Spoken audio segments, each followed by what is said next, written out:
నమస్కారం, welcome to our channel. నేను మీ పద్మావతి.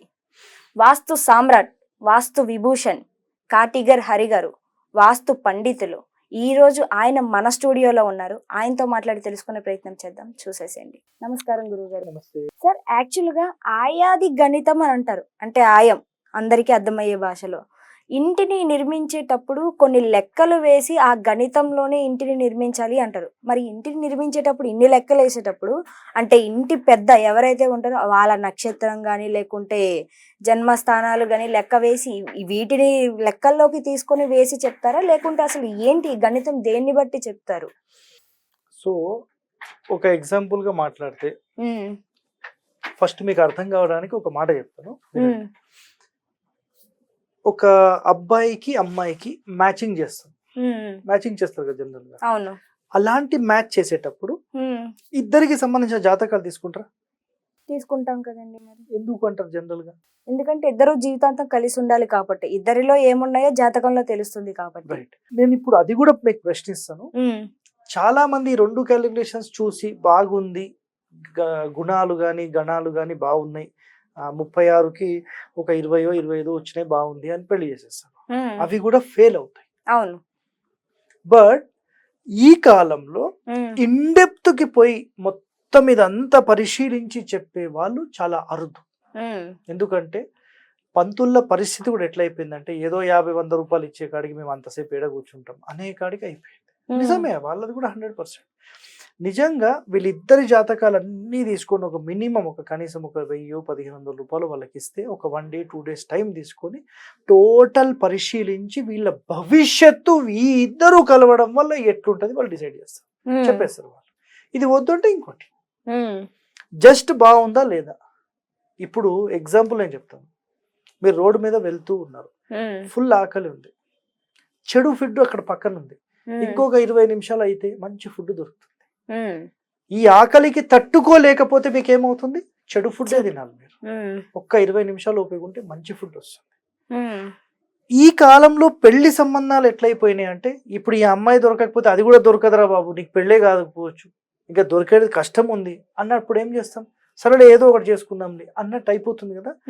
అలాగే ఇప్పుడు ఈ మ్యాచింగ్ చేసి ఎందుకు మీరు క్యాలిక్యులేట్ చేస్తున్నారు అని ఎవరన్నా ప్రశ్నిస్తే వాళ్ళిద్దరూ బాగుండడం కోసం. రైటా? ఓకే.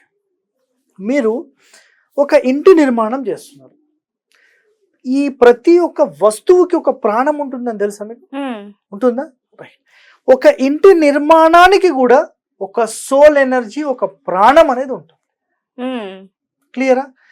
ఆ ప్రాణం ఎవరికి మ్యాచ్ కావాలి అంటే మీరు ఏం మాట్లాడతారు? ఇప్పుడు ఒక చైర్ తయారు చేస్తున్నా, మంచి చైర్ చూస్తే సూపర్ లగ్జరీగా ఉంది. మీరు అటు మూలకో ఇటు మూలకో కూర్చుంటారు, అసలు మీకు కంఫర్టే లేదు. ఇటు చేయబెట్టడానికి అయితే అటు దూరం వెళ్ళాలి, లేకపోతే ఇటు దూరం వెళ్ళాలి, మీకు కంఫర్టే లేదు. ఇది మీకు పని చేస్తుందా? పని చేయదు. కానీ చాలా 5 లక్షలు పోనండి అవన్నీ ఎందుకు. మీ చెప్పుల సైజ్ ఎంత? 4. నేను 10 తీసుకొచ్చి 10 లక్షల చెప్పులు మీకు ఇస్తా, తొడుకొని తిరుగుతారా మీరు? ఎందుకండి? నాకు పనికి రావు కాబట్టి. 100 రూపాయల చెప్పులు మీకు సెట్ అయినవే మీకు కావాలి. Yes sir. అలాగే ఇక్కడ గుర్తుపెట్టుకోండి, మీ ఇంటి నిర్మాణం మీ నక్షత్రానికి ఎంత మ్యాచ్ అయితే అంతే తీసుకోవాలి. మీ జాతకానికి ఎంత మ్యాచ్ అయితే అలాంటి జాతకుడుకు సంబంధించిన అబ్బాయినే మీరు సెలెక్ట్ చేసుకోవాలి కదా. అలాగే ఒక ఇంటి ఫ్యామిలీ మెంబర్స్ ఎవరైతే ఉంటారో వాళ్ళ పేర్లు, వాళ్ళ వర్గులు, వాళ్ళ నక్షత్రాలు, వీళ్ళందరికీ గణితం చేసి మొత్తం వీళ్ళ ఫ్రీక్వెన్సీస్ అంటాం. ఫ్రీక్వెన్సీస్, ఈ ఫ్రీక్వెన్సీస్ కి ఎలాంటి ఇంటి నిర్మాణం లోపలి కొలతలు కానీ బయట కొలతలు కానీ ఒక ఫ్రీక్వెన్సీ మ్యాచ్ అవుతుందో వీళ్ళకు మ్యాచ్ అయ్యే ఒక మెజర్మెంట్ తీసుకుంటాం. వీళ్ళు పుట్టిన టైం ఇవన్నీ కూడా క్యాలిక్యులేషన్సే. ఈ క్యాలిక్యులేషన్ మ్యాచ్ అయ్యేలాగా తీసుకున్నప్పుడు వీళ్ళందరూ ఈ ఇంటి లోపలికి వచ్చి ఇంట్లో ఉన్నారనుకోండి, అబ్బా ఈ ఇంట్లో ఉంటే ఎంత ప్రశాంతంగా ఉంటది అని వాళ్ళు ఆలోచించే విధానానికి వెళ్ళిపోతారు. నా పాయింట్ మీకు అర్థమైంది? ఆయాది గణితం అంటే వీళ్ళ అందరి నక్షత్రాలకు ఎలాంటి కొలత ప్రమాణం తీసుకోవాలి, పొడవు ఎంత తీసుకోవాలి, వెడల్పు ఎంత తీసుకోవాలి అనేది కండిషన్. ఆయాది అంటున్నాం కదా, ఆది అంటే పొడవు ఎంత, వెడల్పు ఎంత తీసుకోవాలి, ఇది కండిషన్. సింపుల్. సో ఈ కండిషన్ లో ఒకరికి మ్యాచ్ అయింది, ఒకరికి కాలేదు.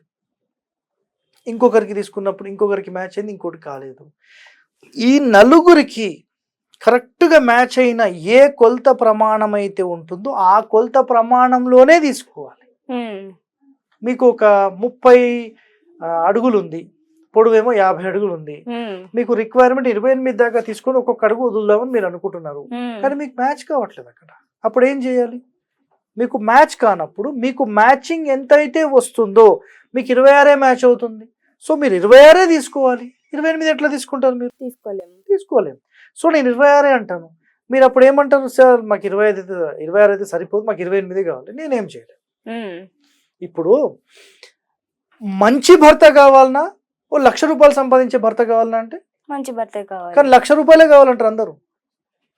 అందమైన అమ్మాయిని పెళ్లి చేసుకుంటావా, లేకపోతే ఒక 50 లక్షలు ఇచ్చే నల్లగా బ్లాక్గా ఏదో బాలేదురా బాబు ఉండే అమ్మాయిని కావాలన్నా అంటే ఇంట్లో వాళ్ళు ఫస్ట్ ఏమంటారు? 50 లక్షలు తెచ్చే అమ్మాయినే కావాలంటారు. అవును, అంతేనా? కట్నం తెస్తున్నారు. సో మంచి మనసున్న అమ్మాయి కావాలా, అందంగా ఉండే అమ్మాయి కావాలా? మంచి మనసు. కానీ మీరు అబ్బాయిని తీసుకుపోయి కూర్చోబెట్టండి, ఈమె మంచి మనసు, ఈమె చాలా సూపర్ బ్యూటిఫుల్ ఉంటుందని చెప్పండి, నాకు ఈమెనే చేసుకుంటా అంటాడు. ఆ మనసుదేముంది అంటాడు. అంతే. కనిపించేది అందరూ చూస్తారు, కనిపించని ఆ ఎనర్జీ, సోల్ ఎనర్జీ ఏదైతే ఉంటుందో అది మనకి ఇంపార్టెంట్. అది గ్రహించిన రోజు అర్థమవుతుంది. అంటే ఈ విలువ ఎప్పుడు అర్థమవుతుంది అంటే, ఇప్పుడు ఎగ్జాంపుల్ చెప్తున్నా, ఒక అమ్మాయిని పెళ్లి చేసుకొని ఆమెతో నరకంగా అనుభవించి అప్పుడు మంచి మనసున్న అమ్మాయి అందంగా లేకపోయినా అప్పుడు ఆమె చేసుకుంటే ఇప్పుడు నా జన్మ సమాప్తం, ఇప్పుడు నాకు చాలా హ్యాపీ, ఈ లైఫ్ నేను కోరుకున్నా నాకు అలాగే ఉంది అని అప్పుడు అనుకుంటాడు అనుభవించిన తర్వాత. అందుకే వాస్తు దోషాలతో అందరూ అన్ని అనుభవాలు అయిపోయిన తర్వాత మాకు మంచి వాస్తుతో కావాలి సార్, మీరు ఎట్లా అంటే అట్లా అని అప్పుడు దారికి వస్తారు. అప్పటిదాకా వీళ్ళు రారు. ఆయాది గణితం అంటే ఇంటి అందరి నక్షత్రాలు తీసుకొని వాళ్ళకు మ్యాచ్ అయ్యే ఒక కొలత ప్రమాణం తీసుకొని వాళ్ళకు నిర్మించి ఆ ఇంటి లోపల వాళ్ళు ఉంటే 100% హ్యాపీయెస్ట్ లైఫ్ ఉంటారు. వాస్తు పరంగా ఇల్లు కట్టుకుంటే మేము కోటీశ్వరులు అవుతాం, లేకపోతే మేము ఇన్ని స్థలాలు కొంటాం, ఇంత కంపెనీ, ఇవన్నీ పనికిరాని మాటలు. ఒక మంచి వాస్తు పరంగా కట్టుకున్నప్పుడు అందరూ కలిసిమెలిసి ఉంటూ ప్రశాంతంగా ఉన్న దాంట్లో హ్యాపీయెస్ట్ లైఫ్ గడపడం కోసం మాత్రమే వాస్తు, ఈ ఆయాది గణితము, ఆయము, పథకము ఇవన్నీ మాట్లాడతారు. సింపుల్. మరి సార్ కొంతమంది మనం సొంతంగా కట్టుకుంటే ఈ వాస్తు ఇవన్నీ కూడా మనం లెక్కలు వేసుకొని చూసుకొని చేసుకోవచ్చు, కానీ కొన్ని సార్లు కొంతమంది దగ్గర కొనడమో లేకుంటే మనం వాటిని లీజుకి తీసుకోవడమో చేస్తూ ఉంటాము.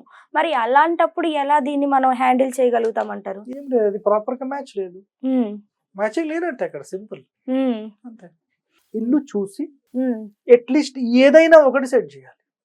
ఇప్పుడు హస్బెండ్ వైఫ్ మ్యారేజ్ అయిపోయింది, ఎప్పుడు కొట్లాడుతున్నారు, ఏం చేస్తారు? పోయి కూర్చుంటారు, సంజాయిస్తారు, ఏదో ఎవరన్నా ఒకళ్ళు అడ్జస్ట్మెంట్ కావాలమ్మా, పోనీ ఏదో ఈ పూజ అన్న చేసుకోండి, పరిహారం చేసుకోండి, కొంచెం మీకు బాగుంటారు, అది చేసుకుని వచ్చా ఇప్పుడు బాగుంది, కొంచెం బాగుంది. ఆ లైఫ్ రాదు, ఒరిజినాలిటీ రాదు. ఇప్పుడు ఈ చెయ్యి ఉంది, ఈ చెయ్యిని ఇరగొట్టేసేసి నేను జాయిన్ చేస్తాను నీకు 10,000 ఇస్తా అని చెప్తా, ఒరిజినాలిటీ రాదు, జీవితాంతం రాదు. ఒరిజినలే కట్టేటప్పుడే ఆలోచన చేసుకోవాలి, పెళ్లి చేసుకునేటప్పుడే ఆలోచన చేసుకోవాలి. పెళ్లి చేసుకున్న తర్వాత ఏమి బాగాలేదంటే, పోనీ హస్బెండ్ బాగాలేదంటే కుదరదు కదా, అయిపోయింది. ఏదైనా ముందే నిర్ణయం తీసేసి మళ్ళీ కొత్తది కట్టుకోవాలి. నిజంగా గురుగారు చాలా చక్కగా వివరణ ఇచ్చారు. ధన్యవాదాలు.